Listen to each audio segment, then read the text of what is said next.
महर्षि अष्टावकर राजा जनक से कहते हैं, जो हुआ और जो नहीं हुआ के द्वंद्व कब शांत होंगे और किसके लिए होंगे। इस प्रकार जानकर इस संसार में वैराग्य से युक्त व्यक्ति त्याग की ओर प्रवृत्त होता है और व्रतों से रहित होकर भी शांत रहता है। किसी धन्य व्यक्ति ने जब संसार की गतिविधियों को गहराई से देखा तो उसमें जीवित रहने की इच्छा, भूख और ज्ञान की प्यास शांत हो गई। ये संपूर्ण संसार अनित्य है, 3 प्रकार के तापों से दूषित है। ये सारहीन, निंदनीय और त्याज्य है। ऐसा निश्चय कर लेने पर व्यक्ति शांत हो जाता है। वह कौन सा काल या उम्र है जिसमें मनुष्यों के द्वंद्व नहीं होते। उन्हें अनदेखा करके जो जैसा मिला है उसमें स्थित रहकर मनुष्य सिद्धि को प्राप्त कर सकता है। ऋषियों, साधुजनों और योगियों के अनेक मत देखे हैं, तो भी जिसे वैराग्य प्राप्त हो गया हो, ऐसा कौन सा मनुष्य है जो शांत ना हो जाए। जब कोई चैतन्य का मूर्त रूप में ज्ञान कर ले तो फिर उसे गुरु की क्या आवश्यकता है। वैराग्य और समता से युक्त वही व्यक्ति संसार सागर से पार उतर सकता है। तू भूत के विकारों को देख और उन्हें केवल भूत मात्र में समझ। ऐसा करते ही तू बंधन से मुक्त होकर अपने स्वस्वरूप में स्थित हो जाएगा। वासनाएं ही संसार हैं, ऐसा जानकर तू उन सभी को त्याग दे। उनका त्याग ही वासना का त्याग है, और वही त्याग आज की स्थिति में जैसे हो वैसे ही शांति की स्थिति है। चलिए अब इन सूत्रों को गहराई से समझते हैं। महर्षि अष्टावक्र ने कहा, किया और अनकिया कर्म और द्वंद्व किसके कब शांत हुए हैं। इस बात को जानकर इस संसार में उदासीन हो जाओ, त्यागी बनो पर व्रतों में मत उलझो। यह सूत्र बहुत अनमोल है, हर शब्द को ध्यान से समझो। मनुष्य केवल उस कर्म से नहीं बंधता जो उसने किया, बल्कि उस कर्म से भी बंधता है जो करना चाहा था। चोरी किया नहीं, ये उतना मायने नहीं रखता। चोरी करने की इच्छा थी, बस वही बंधन बन गया। पाप और अपराध का यही फर्क है। अपराध बाहर का है, पाप भीतर का। सोचा और पाप हो गया। बाहर किसी ने नहीं देखा, पर भीतर मलिनता प्रवेश कर गई। समाज की नजर में तुम निर्दोष हो सकते हो, पर परमात्मा की दृष्टि में नहीं, क्योंकि विचार ही पाप है। चाहे क्रोध करो या ना करो, अगर भीतर क्रोध की तरंग उठी तो भीतर जलन, पीड़ा, घाव सब हो गए। परिणाम से बचने का कोई उपाय नहीं, और समाज ने तरकीबें बना रखी हैं। अपराध कर लिया तो वकील ढूंढ लो, कानून के पेंच में बच निकलो। लेकिन विचार से बचने की कोई जगह नहीं, उसे कोई वकील नहीं बचा सकता। अपराध से तुम बच सकते हो, पाप से नहीं। सोच लिया तो हो गया। मन में उठी बस एक तरंग और उसी क्षण तुम नीचे गिर गए। अभी सोचते हो और उसी क्षण जलते हो। क्रोध में, लोभ में, ईर्ष्या में तुम उसी क्षण जलते हो। और यह भ्रम कि फल बाद में मिलेगा एक धोखा है। विद्वान कहते हैं, पाप करो अभी, फल अगले जन्म में मिलेगा। और तब तक पूजा पाठ कर लेना, मंदिर बनवा लेना, ब्राह्मण को दान दे देना, बच जाओगे। धर्म को भी उधारी बना दिया गया है। पर अष्टावक्र कहते हैं, धर्म भी विज्ञान की तरह नगद है। जैसे आग में हाथ डालो और तुरंत जलो, उसी तरह बुरा सोचो और उसी पल जलो। कोई टाल मटोल नहीं, कोई उधारी नहीं। और यही बात बार बार दोहराई जा रही है। तुमने कभी किसी को देखा जिसके भीतर सुख और दुख का संघर्ष पूरी तरह खत्म हो गया हो। भगवान महावीर की मृत्यु पेचिश से होती है। महात्मा बुद्ध विषैले भोजन से मरते हैं। सुकरात को विष दिया जाता है। रमन महर्षि को कैंसर होता है। रामकृष्ण परमहंस जी को भी कैंसर था। दुख सुख तो चलते ही रहेंगे, विचार भी चलते रहेंगे। इनको शांत करने की चेष्टा में मत पड़ो, वरना और अशांति पैदा होगी। सन्यासी कहेगा, हम कुछ करेंगे ही नहीं, चुप बैठेंगे। लेकिन चुप बैठना भी एक कृत्य है। सांस तो लोगे ही, सांस में लाखों जीव मरते हैं। भोजन करोगे, पानी पियोगे, बोलोगे, हर जगह हिंसा होगी। तुम कितना भी बचो, जीवन में कर्म तो रहेगा। कर्म का त्याग मुमकिन नहीं, और विचार भी अनिवार्य है। भूख लगेगी तो विचार उठेगा, पैर में कांटा चुभे तो विचार उठेगा। भगवान महावीर भी जब रास्ते में आग का अंगारा देखते हैं तो विचार उठता है कि बचना है। आंखें झपकती हैं जब पत्थर फेंका जाता है। तो सवाल ये नहीं है कि विचार या कर्म खत्म हो जाएं, वो कभी नहीं होंगे। सवाल यह है, क्या तुम उनके साथ तादात्म्य तोड़ सकते हो। तुम कहते कहो मुझे भूख लगी, और महावीर कहते हैं शरीर को भूख लगी। तुम कहो मुझे पीड़ा हुई, महावीर कहते हैं शरीर को चोट पहुंची। फर्क वही है।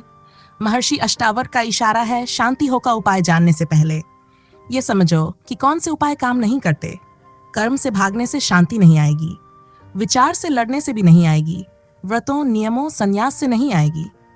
शांति तब आती है जब तुम साक्षी हो जाते हो, जो हो रहा है उसे देखो, विचार उठे उठने दो, भावना जगे जगने दो। तुम देख रहे हो, यही बहुत है। तुम साक्षी हो गए तो द्वंद्व अब तुम्हारे नहीं रहे, वे जीवन का हिस्सा हैं, पर तुम तो अब केवल साक्षी हो। यह साक्षी भाव ही मोक्ष है, यही निर्वाण है, यही महर्षि अष्टावक्र का मार्ग है। महर्षि अष्टावक्र कहते हैं, इस प्रकार निश्चित जानकर इस संसार में उदासीन होकर अवृति और त्याग परायण हो। हर शब्द जैसे कोहिनूर है। इस प्रकार निश्चित जानकर मतलब किसी से सुना हुआ नहीं, किसी और के अनुभव से उधार लिया हुआ नहीं, बल्कि स्वयं देखा हुआ जीवन, स्वयं का अवलोकन। ये संसार ऐसा है जहां द्वंद्व रुक नहीं सकते, जहां विचारों की सतह पर तरंगें लगातार उठती हैं। तूफान भी आएंगे, शांति भी होगी, लेकिन बस इतना ही करना है कि सतह पर मत रहो, भीतर सरक जाओ अपने केंद्र पर। हर इंसान के भीतर एक ऐसी जगह है जहां कोई तरंग नहीं पहुंचती। बाहर की हलचल को मत बदलो, सूरज को मत ठंडा करो, बस भीतर छांव में आ जाओ, क्योंकि सूरज तो निकलेगा ही, तू उसे नहीं बदल सकता। पर छाया में चला, भीतर की शांति में। बाहर कुछ भी हो रहा हो, तू उस जगह सरक, कुछ भी नहीं होता, जहां ना सुख ना दुख, ना कामना ना चाह। यही तात्पर्य है उदासीन का। स्वयं में बैठ जाना। ज्ञान केवल पढ़ने से नहीं आता, किसी के कहने से नहीं आता, ना अष्टावक्र के कहने से, ना किसी शास्त्र से। जब तक तुम स्वयं नहीं जानोगे, जब तक अनुभव नहीं करोगे, तब तक वह प्रतीति नहीं बनती। ज्ञान उधार नहीं मिलता, जीवन के खट्टे मीठे अनुभवों से गुजर कर ही वह मिलता है। और जब वह ज्ञान उतरता है, तब व्यक्ति इस संसार में उदासीन हो जाता है। हेरिगेल नामक एक जिज्ञासु व्यक्ति था। उसे धनुर्विद्या सीखने की तीव्र लालसा थी, पर साधारण धनुर्विद्या नहीं। वह उस कला को सीखना चाहता जो आत्मा को छूती हो, जिसमें क्रिया ध्यान बन जाए। इस खोज में वह एक छेन गुरु के पास पहुंचा। 3 वर्ष तक उसने साधना की। हर तीर सटीक निशाने पर लगता, हर मुद्रा अनुशासन से भरी होती, लेकिन हर बार गुरु शांत भाव से केवल इतना कहते, अब भी ध्यान नहीं उतरा। हेरिगेल उलझन में पड़ गया। वह सोचता, और कितना बेहतर करूं, क्या मेरा निशाना चूक रहा है? लेकिन गुरु का कहना था, निशाना तो ठीक है, लेकिन करता अब भी तुम हो। जब तक तीर तुम चला रहे हो, तब तक छेन नहीं घट सकता। ध्यान तब प्रकट होता है जब क्रिया से मैं विलीन हो जाए। ऐसे तीर चलाओ जैसे तुम्हारे माध्यम से कोई और तीर चला रहा हो, जैसे तीर खुद ब खुद चल पड़ा हो, बिना प्रयास, बिना चाह, बिना तनाव के। पर हेरिगेल यह समझ नहीं पाया। उसे लगा वह समय नष्ट कर रहा है और शायद वह इस विद्या के योग्य ही नहीं है। अंतिम दिन वह विदाई लेने आया, थका हुआ, उदासीन। ना कोई अपेक्षा थी, ना कोई अभ्यास की भावना। वह बस एक किनारे बैठा हुआ गुरु को देख रहा था। तभी उसने पहली बार देखा, गुरु ने तीर चलाया। कोई हलचल नहीं, कोई प्रयास नहीं, बस तीर निकला और उड़ गया, जैसे हवा में समर्पण हो गया हो। हेरिगेल उठ खड़ा हुआ, गुरु के पास गया, धनुष उठाया, तीर चढ़ाया और चलाया, और उस क्षण गुरु मुस्करा उठे। उन्होंने हेरिगेल को गले लगाया और कहा, आज तुम नहीं थे, इसीलिए आज तीर चला। आज कर्ता लुप्त था, केवल क्रिया थी। आज सच्चा ध्यान घटा। हेरिगेल की आंखें नम थीं। उसने गुरु को सादर भोजन पर आमंत्रित किया। 7 मंजिला भवन में वे भोजन कर ही रहे थे कि जमीन कांप उठी। भूकंप आ गया। चारों ओर चीख पुकार मच गई। लोग भागने लगे। हेरिगेल भी घबरा गया और बाहर की ओर दौड़ा। तभी उसे याद आया, गुरु कहाँ हैं? पीछे मुड़ा तो देखा गुरु वहीं बैठे हैं, आंखें बंद और शांत मुद्रा में, मानो प्रकृति भी उनके चारों ओर नतमस्तक हो गई हो। हेरिगेल लौट आया, गुरु के पास बैठ गया और कहा, जब मेहमान भागे और मेजबान बैठा रहे तो ये शोभा नहीं देता। भूकंप शांत हुआ। गुरु ने आंखें खोली और उसी बात को वहीं से आगे बढ़ा दिया जहां रुकी थी, जैसे बीच में कुछ हुआ ही ना हो। हेरिगेल स्तब्ध था। उसने पूछा, आप भागे क्यों नहीं? गुरु बोले, भागा मैं भी था, पर मैं बाहर नहीं, भीतर भागा। जहां तुम भागे वहां भी कंपन था। मैं जहां गया वहां कोई भूकंप नहीं आता। भीतर की शरण में कोई हलचल नहीं होती। यही तो ध्यान है, जहां उदासीनता, साक्षी भाव और भीतर का स्थायित्व होता है। शरीर कंपेगा क्योंकि वह मिट्टी से बना है। मन डोलेगा क्योंकि वह शरीर का सेवक है। पर जो तुम हो, साक्षी, चैतन्य, निर्मल, उसे कुछ नहीं होता। वही तो तुम्हारा सत्य है। वही निर्विकम धाम है। जैसे लंगड़ा और अंधा मिलकर भिक्षा मांगते हैं, वैसे ही शरीर और मन साथ काम करते हैं। एक देखता है, एक चलता है, लेकिन जो इनके पीछे है वह केवल होता है। महर्षि अष्टावक्र कहते हैं, बाहर की दुनिया को बदलकर कभी कोई शांत नहीं हुआ। शांति तो मिली है भीतर सरक कर, जहां कोई हलचल नहीं पहुंचती, जहां ना सुख है ना दुख, जहां सिर्फ होश है। और यही जीवन अंतिम कला है, उदासीन हो जाना, केंद्र में बैठ जाना, सभी तूफानों को देखना लेकिन भीतर से अचल रहना। इसलिए जो भी शरीर में घटता है उसकी तरंगे मन तक पहुंच ही जाती हैं। बल्कि कई बार तो ऐसा होता है कि शरीर में कुछ घटने से पहले ही मन तक उसकी सूचना पहुंच जाती है। मन का यही काम है, सावधान करना, सुरक्षा देना। जैसे तुम सो रहे हो और कोई तुम्हें छुरा मारने आ जाए तो शरीर को कुछ पता नहीं चलेगा। शरीर तो अंधा है, वह कुछ नहीं देखता। लेकिन यदि तुम जागे हो तो मन सजग रहेगा। मन ठीक वैसा ही है जैसे हवाई जहाज में रडार होता है।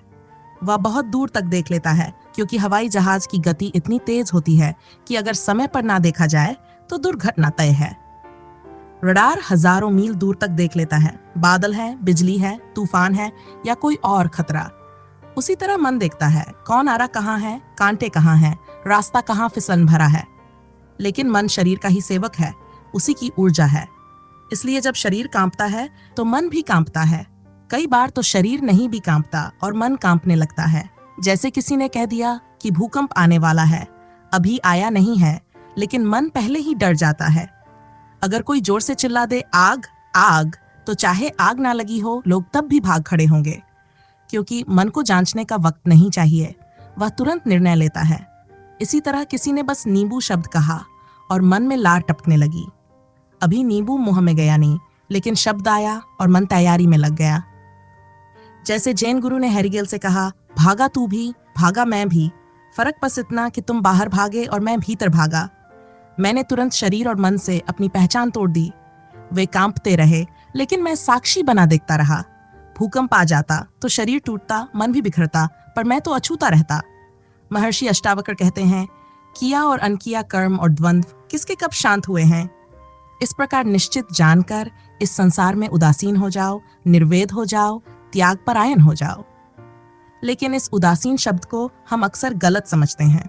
लोग सोचते हैं जो उदास हो गया वह उदासीन हुआ, लेकिन ऐसा नहीं है। जो सचमुच उदास हो गया वह तो और भी उलझ गया। उदासीन का मतलब होता है जो अपने भीतर आसीन हो गया, जो अपने अंतरम में बैठ गया, जो दृष्टा हो गया, जो भीतर से देखता है सारा जीवन नाटक है, बाहर भी और भीतर भी। जो ये जान लेता है वह फिर शांति या अशांति की मांग नहीं ही करता। मैं ना तो शांत हो सकता हूँ, ना अशांत, ना सुखी ना दुखी, क्योंकि ये सब मन के खेल हैं। एक साधु थे, जब भी वे मेरे गांव आते तो मेरे घर अवश्य ठहरते थे। मैं तब छोटी थी, पर ना जाने क्यों उन्हें मुझसे बड़ा स्नेह था। वे साधारण साधु नहीं थे, उनके पास कोई प्रवचन मंच नहीं, कोई भीड़ नहीं थी, पर जब वे बोलते थे तो जैसे शब्द भीतर उतरते थे। लेकिन उनकी एक आदत बड़ी अनोखी थी। अगर कोई उनकी बात के बीच ताली बजा दे तो वे एकदम चुप हो जाते, उठ खड़े होते और कहते, अब और नहीं बोलूंगा, ताली क्यों बजाई। मैंने एक बार हिम्मत कर पूछ ही लिया, लोग तो तारीफ कर रहे हैं, फिर आप नाराज क्यों होते हैं। उन्होंने गहरी नजरों से मुझे देखा और कहा, बेटा, लोग ताली तब बजाते हैं जब उन्हें कुछ बात अपने भीतर की लगती है। अगर मैंने कोई सच्चाई कही होती तो वे ताली नहीं बजाते, वे स्तब्ध रह जाते। सच चौंकाता है, हिला देता है, वो ताली का नहीं, आत्मचिंतन का विषय होता है। जब ताली बजी तो मैं फिसल गया। मैंने कोई ऐसी बात कह दी जो इन्हें जच गई, यानी मैं उनकी अपेक्षाओं के अनुकूल बोल बैठा। इसका मतलब है मुझसे गलती हो गई। अब मुझे यह बोध हुआ है कि वे सच ही कह रहे थे, क्योंकि मनुष्य हमेशा वही सुनकर खुश होता है जो वह पहले से जानता है या जानना चाहता है। जैसे कोई ब्रह्मचर्य की प्रतिज्ञा करे तो लोग ताली बजा देते हैं, क्योंकि भीतर कहीं वे भी वही चाह रहे होते हैं, लेकिन साहस नहीं जुटा पा रहे। तो जो कर रहा है उस पर फूल बरसाओ, तुम संघर्ष करो, हम तुम्हारे साथ हैं। लेकिन बात यहीं खत्म नहीं होती। फिर वही लोग जो कल तक ताली बजा रहे थे अब निगरानी करने लगते हैं। कहाँ जा रहे हो, किससे मिल रहे हो, क्लब में क्यों हो, होटल में क्यों दिखे। कल तक जो तुम्हारे प्रशंसक थे आज तुम्हारे पहरेदार बन जाते हैं। फूलों की माला के नीचे एक अदृश्य फांसी टंगी होती है। ताली बजाने का मतलब है अब तुम हमारे बनाए आदर्श पर चलोगे, हमने अब तुम्हें अपने सांचे में डाल लिया है। और तब शुरू होता है असली संघर्ष, क्योंकि वासना किसी प्रतिज्ञा से नहीं मिटती। अगर कस्मों से ही समाधान होता तो ये दुनिया कब की मुक्त हो गई होती। अब एक तरफ तुम्हारी शपथ है, दूसरी तरफ भीतर की वासना। दोनों तरफ खिंचाव है और तुम इन दो पाटों के बीच जैसे कोई गेहूं पिसता है वैसे ही पिसते जाते हो। बार बार गिरते हो, शर्मिंदा होते हो, फिर संभलने की कोशिश करते हो और फिर गिरते हो। धीरे धीरे आत्मगौरव मिटने लगता है। अंततः एक दिन थक हार कर जब तुम मंदिर जाते हो तो लौटते यही सोचते हो, मुझ जैसा पापी कोई नहीं। यही त्रासदी है उस हर व्यक्ति की जो बाहर से धार्मिक दिखता है पर भीतर संघर्ष में उलझा हुआ है। क्योंकि सच्चा धर्म ना अपलॉज चाहता है, ना माला, ना घोषणा। सच्चा धर्म तब जन्मता है जब कोई देख नहीं रहा होता और तुम स्वयं को देखने लगते हो। बाहर की निगाहें नहीं, अंदर का साक्षी चाहिए। धर्म कोई दिखावा नहीं, वो एक मौन यात्रा है अपने भीतर की ओर, जहां ना तालियों की गूंज हो, ना भीड़ की प्रशंसा, बस तुम्हारा मौन और तुम्हारा सत्य है। महर्षि अष्टावक्र का कहना है, तुम्हारा बोध ही तुम्हारा व्रत हो, उससे अधिक किसी व्रत की कोई जरूरत नहीं। अगर तुम्हें बात समझ में आ गई है तो बस वही काफी है। इसके लिए समाज की स्वीकृति की, सम्मान की कोई आवश्यकता नहीं। यदि तुम्हें ब्रह्मचर्य में रस आ गया तो अब व्रत लेने की क्या जरूरत है। व्रत तो वहां लिया जाता है जहां अभी रस नहीं आया, केवल लोभ है। ब्रह्मचर्य का लोभ पैदा हुआ, इसलिए व्रत लेना पड़ता है। अगर सच में समझ आ गया होता तो कभी कोई कसम खाने की जरूरत पड़ती। क्या तुम कभी कसम खाते हो कि मैं 2 और 2 4 ही जोड़ूंगा? नहीं, क्योंकि तुम जानते हो 2 और 2 4 होते हैं। कसम तो वहां खाई जाती है जहां डर हो कि शायद 5 ना जोड़ दूं। अगर कोई जाकर मंदिर मस्जिद में यह कसम खाए कि हे ईश्वर, मुझे आशीर्वाद दो कि मैं अब से 2 और 2 4 ही जोड़ूं, तो यह साफ होता है कि वो पागल है और जो उसे आशीर्वाद दे वो उससे भी बड़ा पागल। व्रत वही होता है जहां भीतर गड़बड़ी हो। तुम जानते हो कि जब वक्त आएगा तो तुम 4 नहीं 5 जोड़ने वाले हो, इसलिए पहले से इंतजाम कर रहे हो। व्रत, कसम, नियम, ये सब तैयारी है पाप से लड़ने की, पर यह बोध नहीं है, यह लोभ है। लोभी व्रती होता है। जिसने देखा है, जाना है, समझा है, वो अव्रती होता है और क्रांति भी उसी के जीवन में खड़ती है। अगर व्रत से आत्मा बदलती होती तो दुनिया कब की बदल चुकी होती। व्रत सैनिक बना सकता है, सन्यासी नहीं। व्रत अभ्यास दे सकता है, आत्मिक सूर्योदय नहीं। सच्चा सूर्योदय तो वही होता है जहां कुछ अंदर से फूटा है, बिना शोर के, बिना ऐलान के। जो दिखता है, जो समझ आता है, उसे करना। पर घोषणा क्यों? किसकी स्वीकृति चाहिए? अगर वास्तव में समझ आ गई है तो वह अपने आप तुम्हारे आचरण में उतर आएगी। समझ आचरण बनती ही है, इसमें कोई और उपाय नहीं। ध्यान, प्रार्थना, ब्रह्मचर्य सब तभी सार्थक हैं जब भीतर प्रेम की लहर उठे, वरना सब व्रत सिर्फ डोंग है और डोंग से कोई नहीं बदलता। बदलाव केवल बोध से आता है। जहां प्रेम है वहीं परमात्मा है। जीवन का अगर कोई गहराई से अवलोकन करे तो बस एक बात साफ हो जाती है कि यहाँ जीने की, भोगने की या जानने की कोई भी इच्छा टिकती नहीं। ये तीनों बातें जो हमें सबसे ज्यादा अपनी ओर खींचती हैं, जीवित इच्छा, भोग विलास और ज्ञान की प्यास, ये सब एक बिंदु पर आकर चुप हो जाती हैं, शांत हो जाती हैं। लेकिन ये चुप्पी किसी व्रत या तपस्या से नहीं आती। ये आती है जीवन को भीतर से देखने से। लोग जीवन को देखते ही नहीं, सिर्फ इसमें भागे जा रहे हैं। ना इस लोक को देखा, ना परलोक को, आंख मूंद कर चले जा रहे हैं और फिर कहते हैं कि जीवन में शांति नहीं है। अगर तुम इस जीवन को ध्यान से देख लो तो इसकी चाहत ही खत्म हो जाएगी। जो वास्तव में इस जीवन की निरर्थकता को जान लेता है, उसकी सब आकांक्षाएं न केवल इस लोक की बल्कि किसी भी जीवन की तिरोहित हो जाती हैं।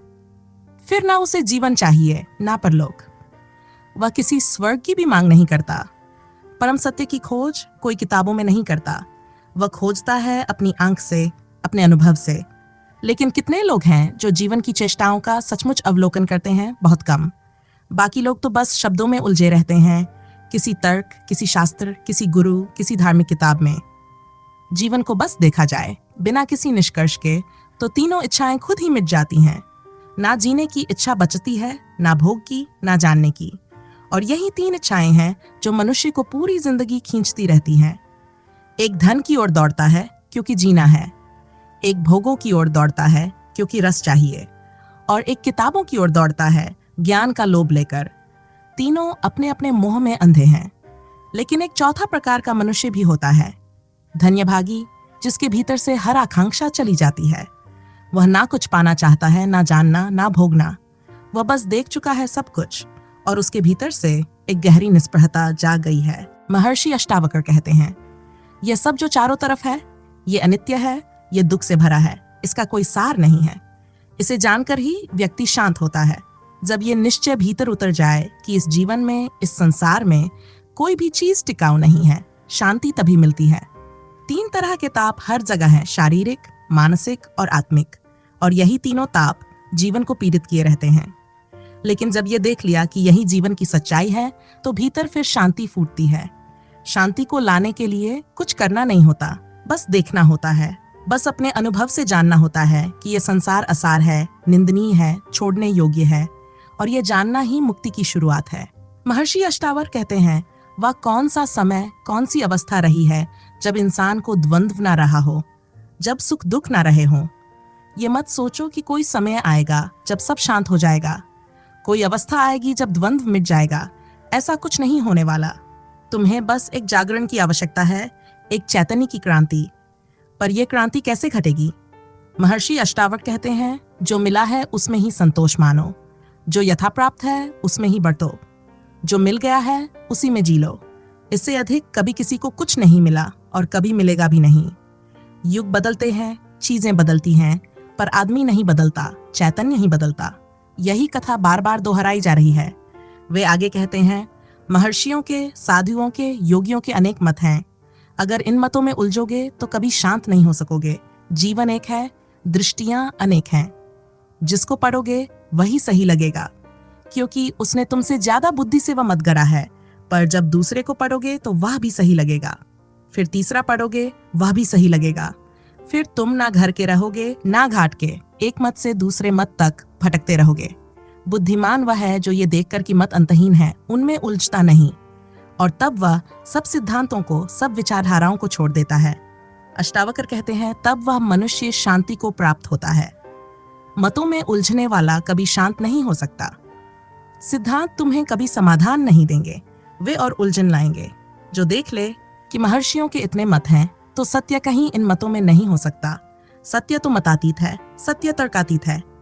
और जो ये देखकर उपेक्षा में उतर आता है, वह शांति को पा लेता है, क्योंकि अब वह बहस नहीं करता, खोजता है।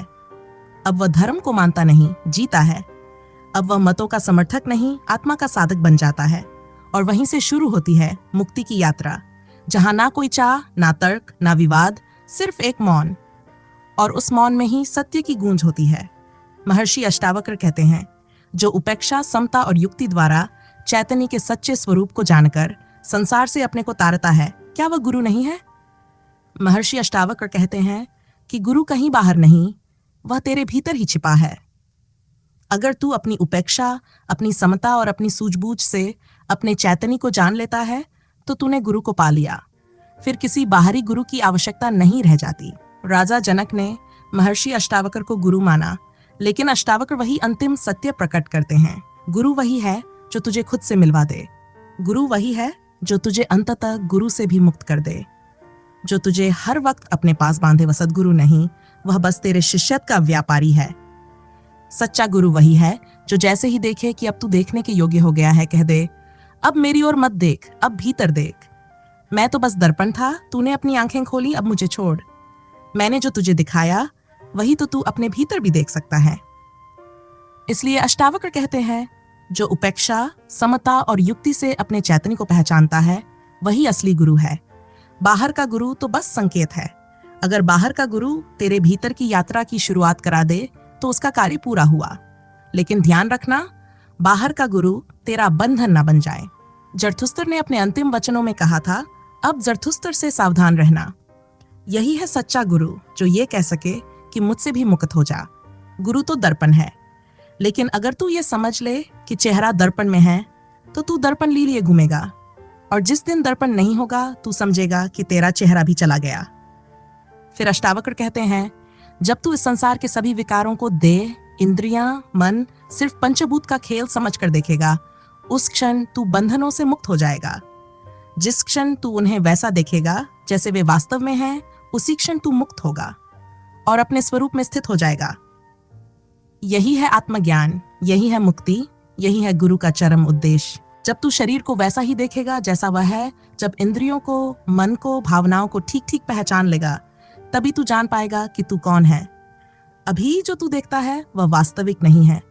तू कहता है मेरा शरीर, लेकिन उसमें मैं जुड़ जाता है। मेरा मन, लेकिन मान बैठता है मैं ही मन हूं। यही तो भ्रम है।